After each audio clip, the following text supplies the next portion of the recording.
День зрителей нашего канала.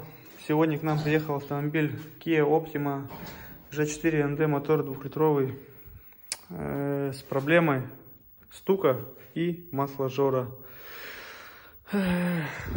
Клиент не первый владелец автомобиля, второй. Как только купил автомобиль, было принято решение удалить катализатор. Здесь он стоит рядом с мотором, но когда его вырезали, там уже были ямы, то есть удаление произошло поздно. Как следствие, задиры в цилиндрах, стук, и появился масложор. Сейчас будем разбирать, смотреть, что там у нас с цилиндрами внутри. И что тут у нас с цепочкой. Натяжитель здесь стоит, скажем так, не очень хороший, бесфиксаторный, скажем, ужасная система. Очень часто проскакивают цепи у людей. В основном, когда после разборки, сборки, замена цепи без разницы. Люди сразу запускают машину без давления масла, и 80% проскакивает цепь в этот момент. Не хватает натяжителю упора, силы, цепь давит и пролетает. Соответственно, гнет клапана. В данном моторе стоит еще третий распредвал, регулирует подъем высоты, подъем клапана. Это нас не касается, то есть будет касаться в том случае, если, скажем так, там будут явные задиры, тогда будем уже думать, что делать. Как правило, ничего не бывает, тем более в данном автомобиле масло меняли часто и вовремя. Поэтому мы предполагаем, что там должно быть все нормально и с распредвалами, и с коленвалом, с вкладышами. Масло заливали хорошее, ликвимолия 5P30 по вязкости. Будем приступать к разборке данного автомобиля и смотреть попутно, что там внутри. Приступаем. Разобрали сверху, скажем так, проводку, все убрали, форсунки, все это дело. Крышку клапана сняли. Про что мы говорили, про натяжители, про эти. Больная тема этих моторов. Почему их делают без фиксаторов, непонятно. Для чего, зачем. Сделали бы такую же трещотку, да и все, не было бы никаких проблем. Нет тут даже, в принципе, и на холодную, когда машина постоит, вот что происходит.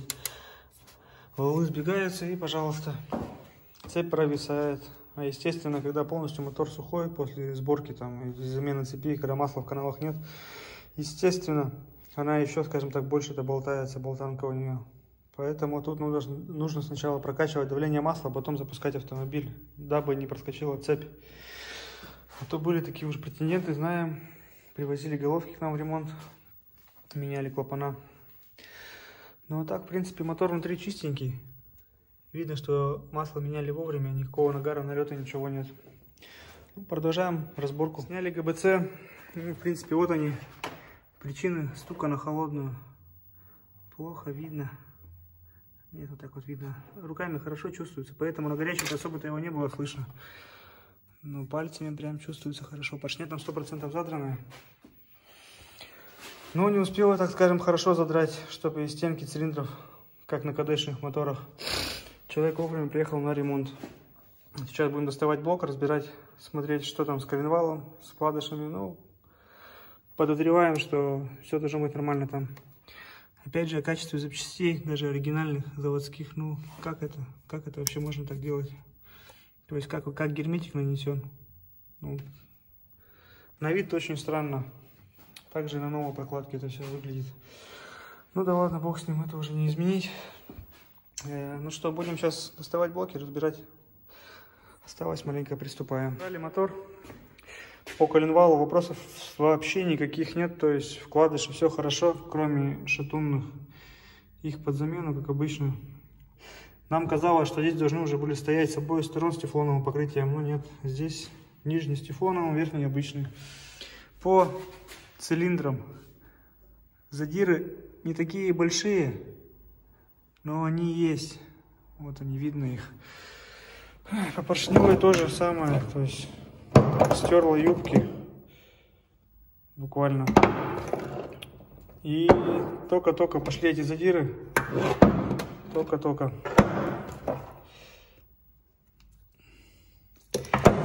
Замерили зазоры. Интересовало, почему такой хороший стук. То есть второй, третий цилиндр. Зазор между поршнем и гильзой в районе десятки, иногда и больше десятки. Вот такая вот история. По головке тоже вопросов никаких нету. То есть Притираем, меняем сальники клапанов, тут все хорошо. Ни на распредвалах, задирах нет ничего, на кулачках тоже все отлично. Вопрос только по цилиндрам, то есть коленвал не трогаем, меняем вкладыши, шатунные, все коренные оставляем, то есть к ним тоже вопросов нет. И точим блок в ремонт. Эти блоки мы не гильзуем, не стараемся не гильзовать, только крайние случаи, когда, скажем так, подвергаем гильзовке. Так как иногда бывает, что у них почему-то раздувает их. Вопрос открытый, почему непонятно.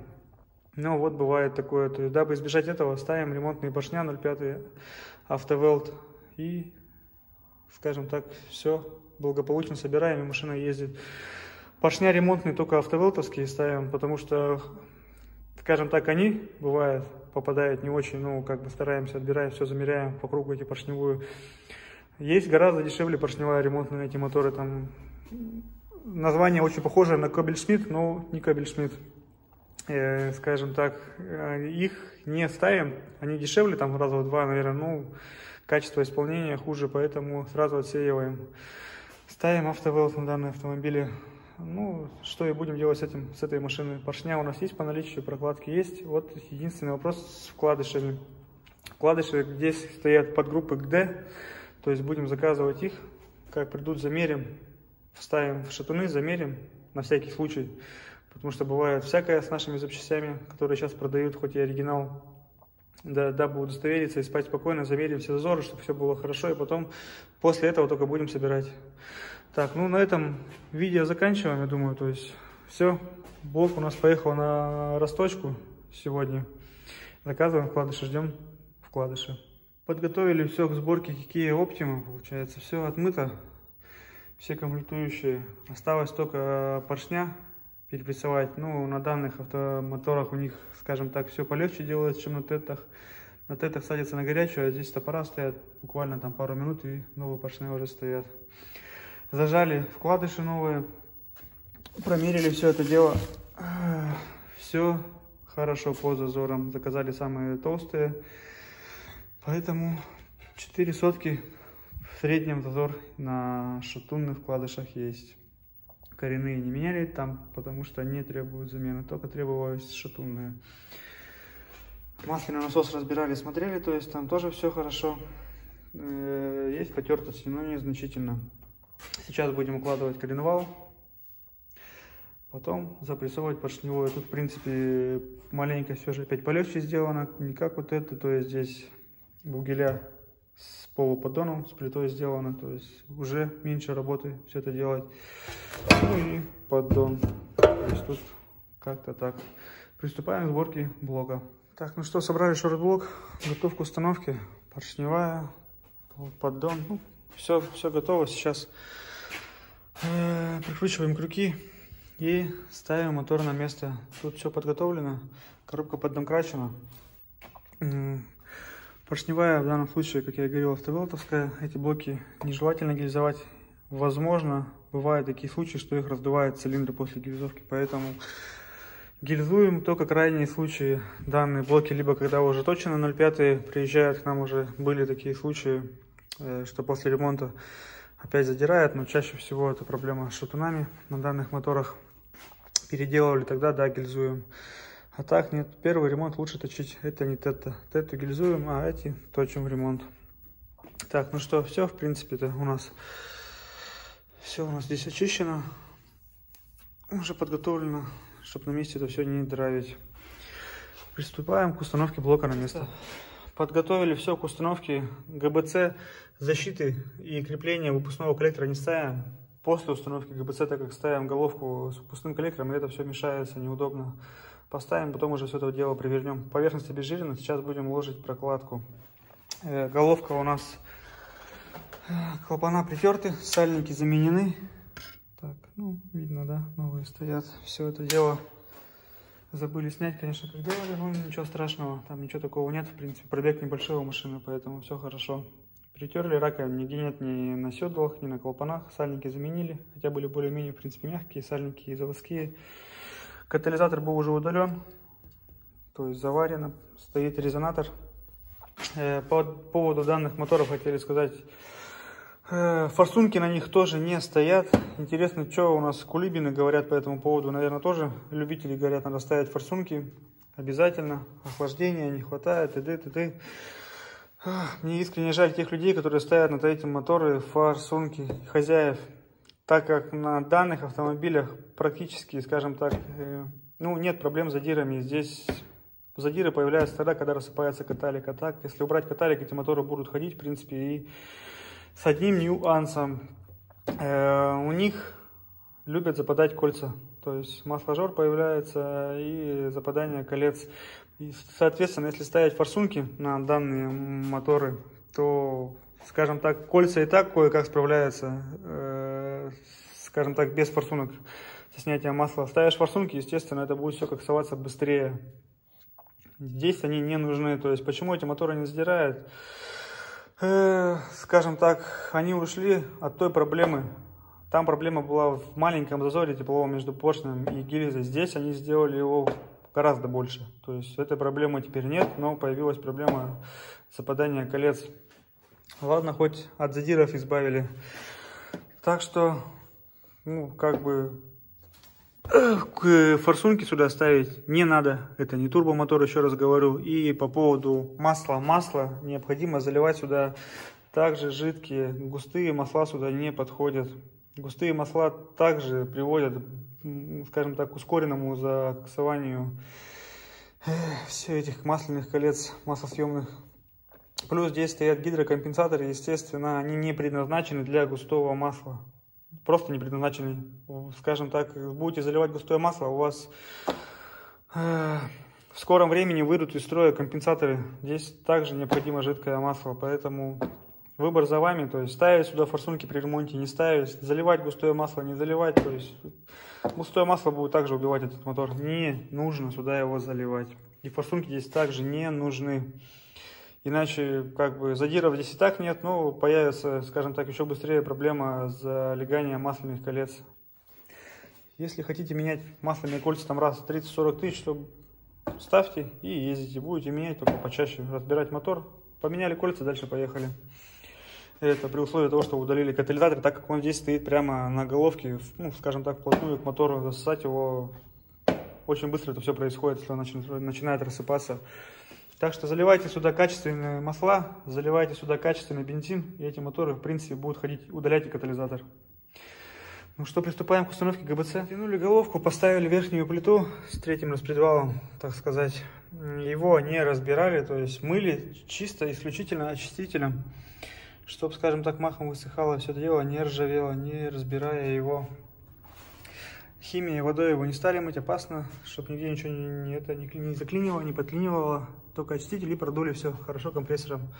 Ну, так все видно, что все чистенько. Цепочка, получается, у нас старая остается, башмаки старые остаются, только натяжитель новый. По башмакам, ну, вот он старый башмак. И они все такие, то есть практически следов нет, чтобы они там были как-то подношены или потертые. Поэтому оставляем старые, и цепочка тоже практически не вытянута, там натяжитель маленько вышел.